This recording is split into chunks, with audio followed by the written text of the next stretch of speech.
Hello and नमस्कार, welcome back to my channel. आज हमारे वीडियो का टॉपिक है कि एसआईपी में इन्वेस्टमेंट कैसे करें। जिन लोगों को एसआईपी में इन्वेस्टमेंट के बारे में नहीं मालूम है कि एसआईपी के थ्रू कैसे इन्वेस्टमेंट कर सकते हैं, वो लोग इस वीडियो को लास्ट तक जरूर देखेंगे। हम आपको इस वीडियो में ग्रो ऐप के थ्रू कैसे एसआईपी में इन्वेस्टमेंट करना है, इसके बारे में हम यहाँ पर डिटेल्स में डिस्कस करेंगे। एसआईपी के थ्रू आप किसी पार्टिकुलर स्टॉक या आप म्यूचुअल फंड में इन्वेस्टमेंट कर सकते हैं। अगर आपने किसी टेक्निकल या फंडामेंटल तरीके से यह जान लिया कि इस स्टॉक का प्राइस ऊपर जाएगा और आप उस स्टॉक में एक एसआईपी के थ्रू आप इन्वेस्टमेंट करते जाते हैं। एसआईपी का फुल मतलब होता है कि सिस्टमेटिक इन्वेस्टमेंट प्लान। आप एक सिस्टमेटिक तरीके से वहां पर आप इन्वेस्टमेंट करते हैं। आप एक डेट को और एक अमाउंट को वहां पर आप फिक्स कर लेते हैं। आप उस डेट को उतना अमाउंट आप उस स्टॉक में आप इन्वेस्टमेंट कर देते हैं। उसी हिसाब से क्या होता है, अगर आप म्यूचुअल फंड में एसआईपी करना चाहते हैं तो आप किसी एक म्यूचुअल फंड को वहां पर सेलेक्ट कर लेते हैं और आप उस सेलेक्ट डेट को वहां पर जितना भी अमाउंट आप एसआईपी के थ्रू इन्वेस्टमेंट करना चाहते हैं, आप उस अमाउंट को वहां पर पे करते जाते हैं। सो दोस्तों, हम इस वीडियो में चलते हैं अपने ग्रो ऐप के ऊपर और वहां पर चल करके समझ लेते हैं कि एसआईपी इन्वेस्टमेंट कैसे किया जाता है। हम आ चुके ग्रो ऐप के ऊपर। यहाँ पर आने के बाद हम जाएंगे म्यूचुअल फंड्स में। जब आप यहाँ पर म्यूचुअल फंड्स के ऊपर आएंगे तो यहाँ पर आपको पॉपुलर फंड्स मिल जाएंगे कि कौन से म्यूचुअल फंड अभी सबसे ज़्यादा पॉपुलर हैं। तो यहाँ पर quant small cap, ICIC, Parag Parikh and Tata digital, ये अभी म्यूचुअल फंड सबसे ज़्यादा यहाँ पर पॉपुलर हैं। आप यहाँ पर ऑल म्यूचुअल फंड्स के ऊपर क्लिक करेंगे तो यहाँ पर आप सभी म्यूचुअल फंड्स को देख सकते हैं कि कौन से म्यूचुअल फंड ने यहाँ पर सबसे ज़्यादा का रिटर्न्स दिया हुआ है। सो यहाँ पर आप म्यूचुअल फंड में देख सकते हैं लास्ट के 3 ईयर्स का यहाँ पर आपको रिटर्न्स दिख जाएगा। यहाँ पर Quant, ICICI, Nippon, Axis, Tata, Parag, SBI small cap, HDFC small cap funds, direct growth, ICICI, Tata small cap, यहाँ पर बहुत सारे आपको म्यूचुअल फंड्स दिख जाएंगे। सो दोस्तों, म्यूचुअल फंड में इन्वेस्टमेंट करने से पहले हम यहाँ पर यह समझ लेते हैं कि म्यूचुअल फंड में आपको कैसे रिटर्न्स मिलता है। सो यहाँ पर हम जाएंगे एसआईपी कैलकुलेटर के ऊपर। यहाँ पर आने के बाद हम कैलकुलेट कर लेते हैं कि अगर हम किस हिसाब से यहाँ पर इन्वेस्टमेंट करने जाते हैं तो हमें यहाँ पर कितना पैसा यहाँ पर रिटर्न्स मिलेगा। सो दोस्तों, यहाँ पर आप एसआईपी देख सकते हैं और लमसम देख सकते हैं। एसआईपी मतलब क्या होता है कि एक सिस्टमेटिक इन्वेस्टमेंट प्लान होता है। यहाँ पर आप एक फिक्स डेट को यहाँ पर आप इन्वेस्टमेंट करने जाते हैं और लमसम में क्या होता है कि यहाँ पर आप एक साथ पैसे को इन्वेस्टमेंट कर देते हैं। पर हम एसआईपी के ऊपर ही रहने देते हैं और यहाँ पर हम इस अमाउंट को यहाँ पर 1000 रुपये कर लेते हैं। उसके बाद यहाँ पर एक्सपेक्टेड रिटर्न हम 12% ही रहने देते हैं। और मैंने आपको बोला था कि यहाँ पर आपको टाइम पीरियड कम से कम 5 साल का तो आपको रखना ही होगा। तो यहाँ पर आप देखते हैं कि जब हम यहाँ पर हर महीने 1000 रुपये इन्वेस्ट करने जाते हैं और हम यहाँ पर एक्सपेक्टेड रिटर्न 12% का रखते हैं, जो म्यूचुअल फंड में सबसे कम का रिटर्न परसेंटेज होता है। उसके बाद टाइम पीरियड को हम यहाँ पर 5 साल के लिए रखते हैं। तो यहाँ पर आप देख सकते हैं हमारी इन्वेस्टमेंट अमाउंट हो जाएगी 60,000 रुपये और मुझे यहाँ पर जो रिटर्न्स मिलेगा वो मिलेगा यहाँ पर 22,446 रुपये और टोटल वैल्यू हो जाएगी 42,000 रुपये 486। सो यहाँ पर आपको क्या करना होगा, जब आप यहाँ पर म्यूचुअल फंड में इन्वेस्टमेंट करने जाते हैं, मैंने आपको एक शब्द बोला हुआ था कि जब आप म्यूचुअल फंड में इन्वेस्टमेंट करने जाते हैं यहाँ पर आपको अपने टाइम ड्यूरेशन को ज़्यादा रखना होगा। जब आप यहाँ पर टाइम ड्यूरेशन को ज़्यादा रखेंगे तब यहाँ पर कंपाउंडिंग काम करती है। तो यहाँ पर अब आप देखेंगे कि अगर हम इस टाइम पीरियड को यहाँ पर 10 साल के लिए बढ़ा देते हैं, मतलब 5 साल के लिए और बढ़ा देते हैं, इसको 10 साल के लिए कर देते हैं, तो यहाँ पर अभी जो मुझे 22,000 रुपये का रिटर्न्स मिल रहा था वो सीधा रिटर्न्स यहाँ पर 1,12,000 का मिल चुका है सिर्फ मेरे 5 साल के टाइम पीरियड को बढ़ाने से। अभी हम क्या करते हैं, इस टाइम पीरियड को 5 साल के लिए और बढ़ा लेते हैं, 15 साल कर देते हैं। तो यहाँ पर आप देखेंगे कि मुझे यहाँ पर मुझे यहाँ पर 5 साल में सिर्फ 22,000 रुपये मिल रहे थे, यहाँ पर मुझे 15 साल में 3 लाख रुपए मिल रहे हैं। यहाँ पर इन्वेस्टेड अमाउंट हो जाएगा 1,80,000। अगर हम इसको यहाँ पर 20 साल के लिए कर लेते हैं तो यहाँ पर जो मेरी इन्वेस्टेड अमाउंट होगी वो 2,40,000 रुपये होगी, लेकिन जो मुझे यहाँ पर रिटर्न्स मिलेगा वो 7,59,000 से कहीं ज़्यादा का यहाँ पर मुझे रिटर्न्स मिलेगा। अगर हम इस टाइम पीरियड को यहाँ पर 30 साल के लिए कर लेते हैं तो आप देखेंगे कि आपको कितना आपको यहाँ पर रिटर्न्स मिलता है। सो यहाँ पर आप देखेंगे अगर आप हर महीने 1000 रुपये इन्वेस्ट करते हैं और आप सिर्फ एक्सपेक्टेड रिटर्न यहाँ पर 12% का ही रखते हैं तो यहाँ पर आपको 30 साल में 31,69,914 रुपये मिलेंगे और आपकी जो टोटल वैल्यू हो जाएगी वो हो जाएगी यहाँ पर 35 लाख रुपए। और मैंने बताया हुआ कि म्यूचुअल फंड में जो 12% ये सबसे कम रिटर्न परसेंटेज होता है।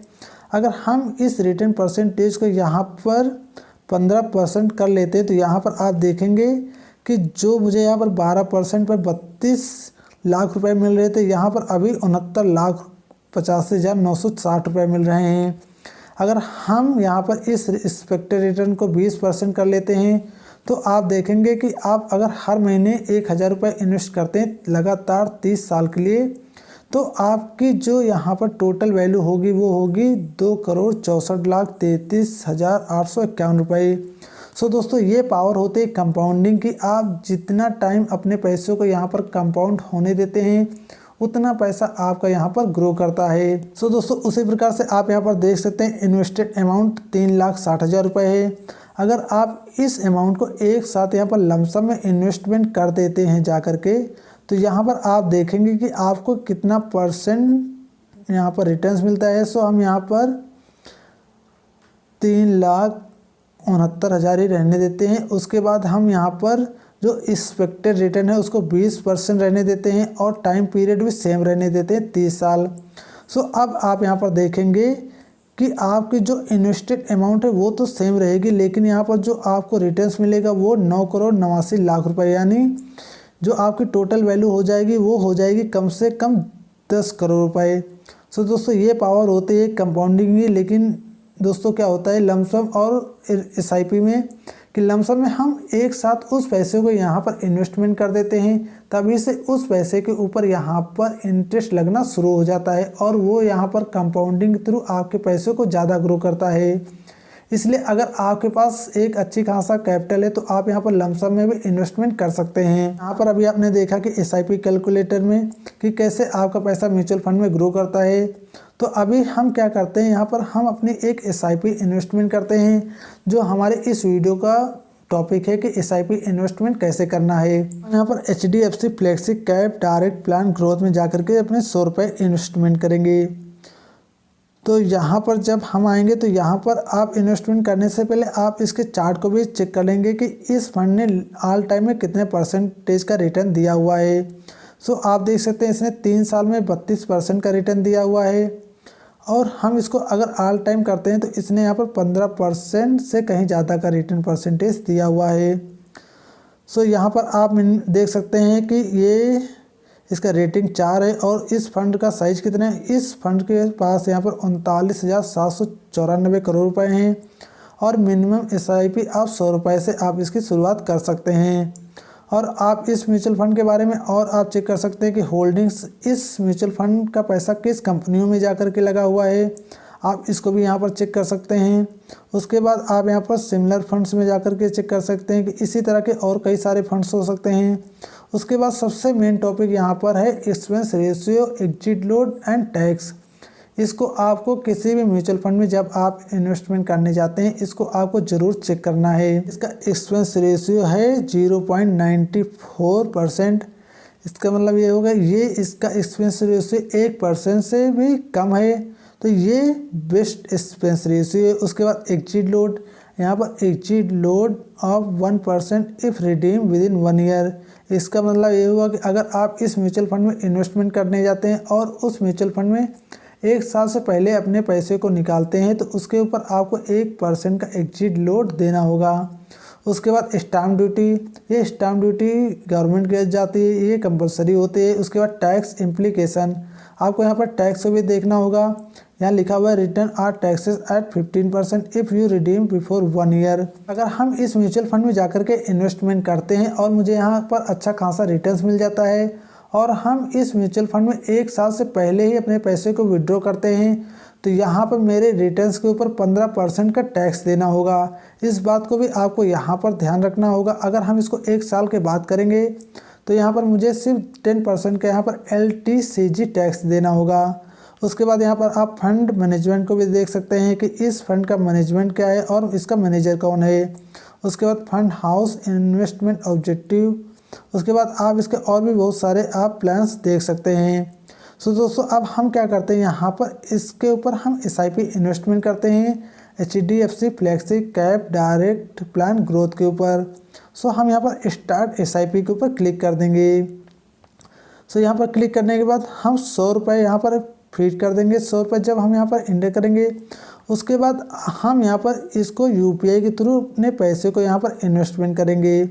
UPI के ऊपर जब हम इस एरो के ऊपर क्लिक करेंगे तो यहाँ पर आप इसको चूज मेथड में आप इसको यहाँ पर सिलेक्ट कर सकते हैं कि आप किसके थ्रू यहाँ पर अपने पैसे को यहाँ पर पे करना चाहते हैं। गूगल पे, फ़ोनपे, अदर UPI ऐप और इंटरनेट बैंकिंग या डायरेक्ट बैंक से आप यहाँ पर पैसे पे कर सकते हैं।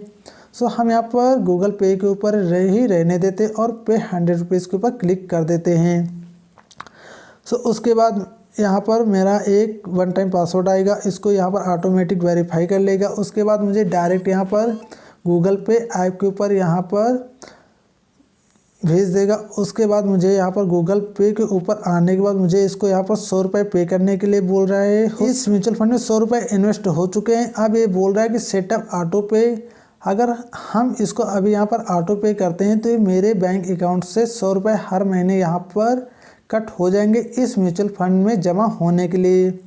मैंने SIP के ऊपर जब क्लिक किया हुआ है तो यहाँ पर मंथली SIP अमाउंट 100 रुपये and HDFC flexi cap direct plan growth में मैंने 100 रुपये यहाँ पर इन्वेस्टमेंट कर दिए हैं। जो इसकी नेक्स्ट ड्यू डेट है वो है 11 दिसंबर 2023।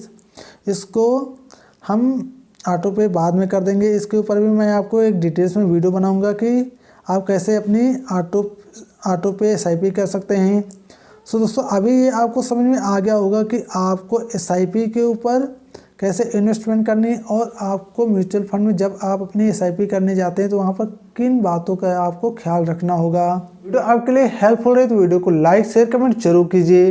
अभी तक आपने हमारे चैनल को सब्सक्राइब नहीं किया हुआ तो प्लीज़ सब्सक्राइब करके बेल आइकन को प्रेस कर दीजिए ताकि आप हमारी वीडियो मिस ना करें। सो मिलेंगे नेक्स्ट वीडियो में। जय हिंद, जय भारत।